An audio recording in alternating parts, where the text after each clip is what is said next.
All right. Where are we?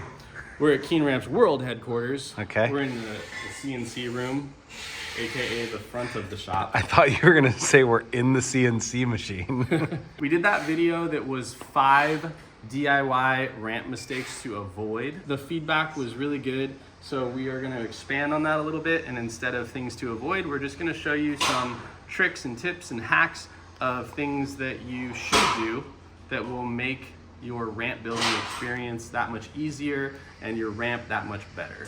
First one, this is probably the most common thing that people mess up when building their own quarter pipe or mini ramp, is scribing the correct radius. So I'm gonna show you guys how you can create a consistent and predictable and perfect transition radius. Typically you want to use 3/4 inch plywood for your sides. For the swing arm, you can do a couple things. I like using material, like this is a thin scrap piece of skate light. So anything long and thin that you can tack to the ground. I'm gonna put this down here. We're gonna decide on a radius. Most of our quarter pipes are either a 6 foot or a 7 foot radius. I really like 6.5. I have a mini ramp at my old house that I did 6.5, and the feedback on that is great. So just measure so you get to 6.5, 78. I wanna just identify kind of the middle of the stick. So that's gonna be my little crosshair. And now I want this to be right at the end. All right, so that's flush along the side of the ply. I have marked 6.5 feet right here. And I'm just gonna put it in a little bit. And then so for this part of scribing it, I usually just hold a carpenter's pencil right in the middle. Some people will drill a circle and then they can like put a marker or a pencil or something in there so it kind of holds it. Just keep in mind, if you do put a hole, now you don't have that true 6.5 radius. You have to measure accordingly for it. Right, so I want a true 6.5. So I'm gonna go off of this end right here.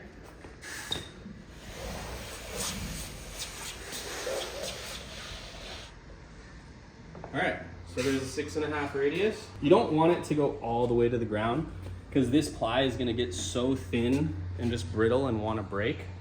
So I wanna identify where I should cut it. So to do that, you're gonna want a speed square. And if you're doing 2x4s or 2x6s, which are 1.5 inches, so I'm just gonna find the 1.5 inch point, which is right about there. And then I'm gonna use the speed square. And that's where you cut? So that's where I'm gonna cut off. We actually made a full-blown video just about this because it's such a lengthy process and there is so much information involved, so check that out. So this ramp building hack isn't all that necessary if you have a friend, but a lot of times when you're building something and you're all fired up and you're doing it at weird hours and you have to build a ramp section by yourself, this is super helpful. When I'm starting my ribs, I can start the first one like this, obviously. I can just kind of like lean this up on the floor. I'm starting the top one just so it's a little more stable. If I started with the bottom, these would kind of stay all flimsy. That's literally also a hack in a hack, to be honest. It's like this angle meets this angle and everything's flush and nice. I'm not like fighting the ergonomics of the material. So say, I'm like, all right, I want to do this one. I'm holding it here and I'm like kind of fighting it, right? Like I can just do this. I'll pop this screw in a little bit, like that. Oh, I think I know. They're little holders for me. Yeah, nice. Very smart. Did you figure this out on your own? I don't know. It might have been an old employee. Now I can just kind of poke that there, slide it into place. That one's holding it for me. That's it. That's awesome. Making sure things are square. That's what this hack's all about. For those of you that don't know what making something square is, you want to measure the diagonals to make sure it is in fact square or rectangle and not doing that, right? Whether it's a wall for a house or a floor frame for a mini skyscraper or the quarter pipe itself, not a skyscraper. Jesus. You want to make sure it's square, because if this ramp is in fact like that, aka racked a little bit, the sheeting is not going to go on correctly, right? Low key, that sounds pretty tough though. If your ramp is racked. If your ramp is racked, that's racked. Okay. So like I can like forcefully kind of rack that. I'm making it shimmy, right? Yeah. Because sometimes wood, you know, it gets hot It expands, it contracts. Sometimes your 2x4s might have a little bend or a wobble or a knot, and you can build a whole frame or a structure of a quarter pipe or a mini ramp, but it can still you know, wiggle out a little bit. So sometimes we'll put together a ramp and you go to put the sheeting on and you're like, whoa, this side is hanging way off and this side is exposed, and on that side I have the opposite problem, right? When you go to put your sheeting on, if it's not in fact square, you're gonna have this going on. So then it's like, it's gonna be, this is obviously very exaggerated, but it's gonna sit too high on the coping there. It's gonna fall short there. So for a quarter pipe, I would do this. So I'm gonna check this. I'm pulling from that corner and I'm gonna check it right there. I'm at 82, let's call it 82 and 1/8. So then I'm gonna do the same thing this way. 82 and 1/8. I know that this ramp is perfectly square. If it's a mini ramp, I'll have somebody hold it here and I'll ask them, I'll say, hey, are you on top of tape or bottom of tape? We're just like pretending that this is a mini ramp. So I'm pulling it out here and I'm gonna use that same reference point under the coping here. So let's say I have like 144. Then we're gonna swap, you're gonna go to that corner, I'm gonna be on this corner.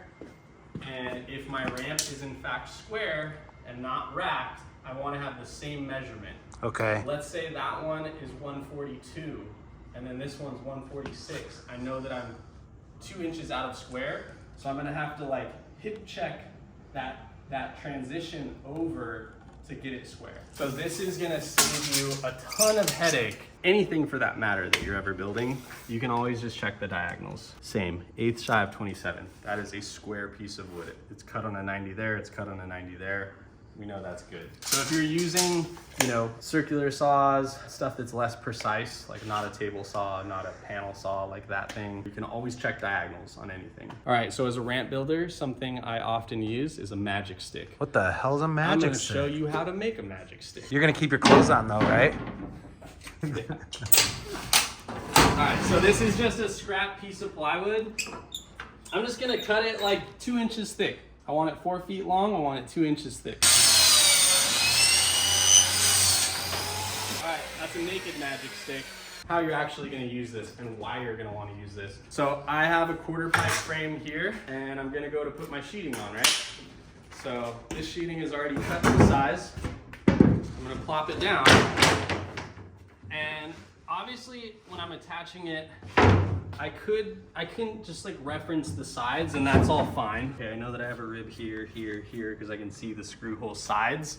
But for the middles, you know, you kind of have your drill and you're like, I think it's there, and then you miss. So a way that you can never miss a stud is make yourself a magic stick. A thin, bendable piece of plywood, mark where the studs are on center, and then now this can be translated over to your material. I'm just gonna put circles. And the other thing I'll wanna say that this is my top, right?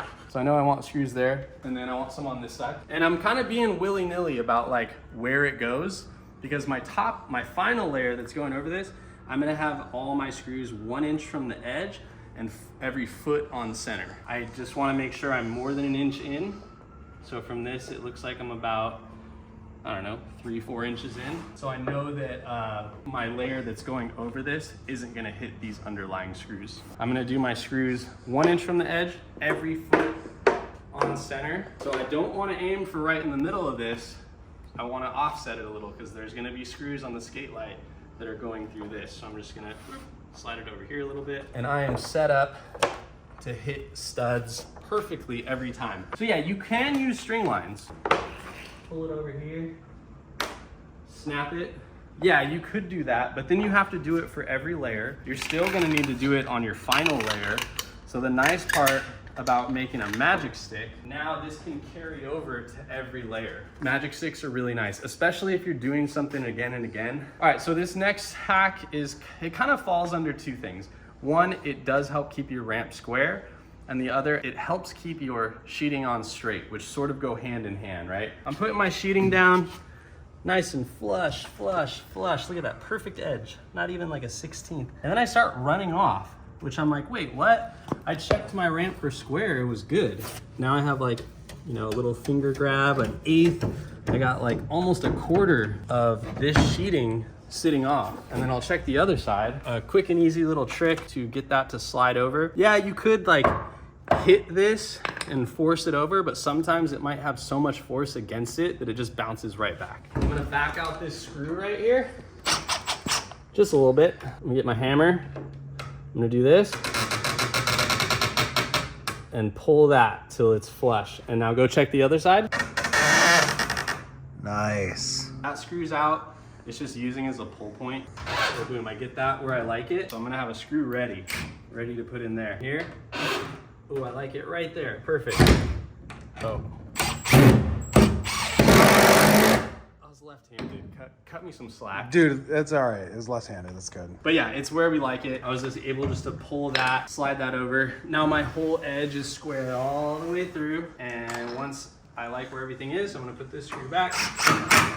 And that's it. You know, sometimes like putting on skate light, because it's such a rigid material, you gotta fight with it. Sometimes it's hard to get it to bend. Sometimes if you put the screws in the wrong place, you might have too much resistance and pop a screw head. So I just wanna kind of go over the correct way to put on a sheet of skate light, or any final layer for that matter. On this quarter pipe, I'm gonna start with this 2 foot wide sheet. And so a lot of times people will go, okay, like I wanna reference this edge to get the sheet on straight, so they'll put pressure on just it.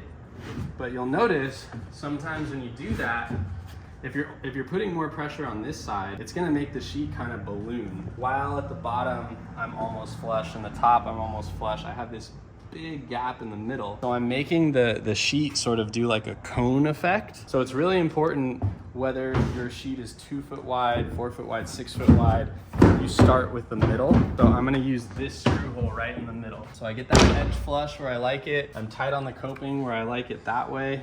I'm gonna kind of reference the bottom, pretty flush there. So I'm just gonna use this one. And I'm not gonna go all the way in. And the reason I'm not gonna go all the way in is because if I sink that one too much, this sheet it's not attached yet, it's gonna wanna pull it out. So it's kind of just there just to help me. And now I can put pressure, and I'm using this center point as sort of a pivot point for the material. So since I started with that screw on the top middle of this sheet, I can very easily just wiggle it over, and I don't have to fight the top. The top is pinned in there like that. Once I get this edge exactly how I want it, looks like I want it to come over just a little. I like that. I have even pressure on the sheet, so I'm gonna continue right down the middle. And these ones I'm gonna sink all the way. Once I sink the entire middle row, I'll come back and I'll attach the top one. And notice I'm keeping pressure with my foot below each screw that I add. So those are all good. Now I'm gonna do this one.